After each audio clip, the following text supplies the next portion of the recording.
Dans l'actualité ce matin, cette information des équipes de BFM TV et RMC, il était considéré comme l'un des commanditaires des attentats du 13 novembre. Oussama Attar, un Belge de 33 ans, aurait été tué ces dernières semaines dans la zone irako-syrienne. Alors son corps n'a pas été retrouvé, mais les services de renseignement le considèrent maintenant comme mort. Juliette Delage, Cécile Olivier. Oussama Attar, alias Abou Ahmad.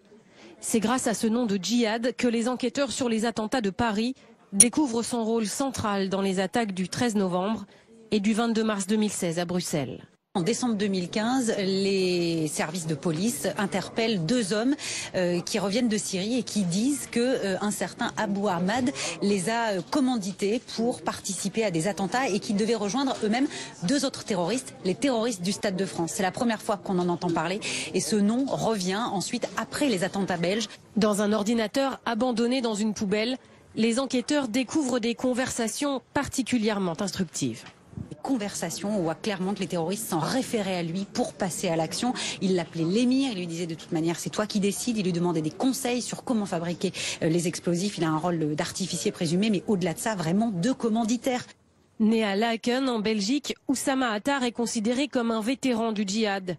Arrêté en 2005 et condamné à 10 ans de prison en Irak, il est libéré en 2012. Mais à peine un an plus tard, on retrouve sa trace en Syrie.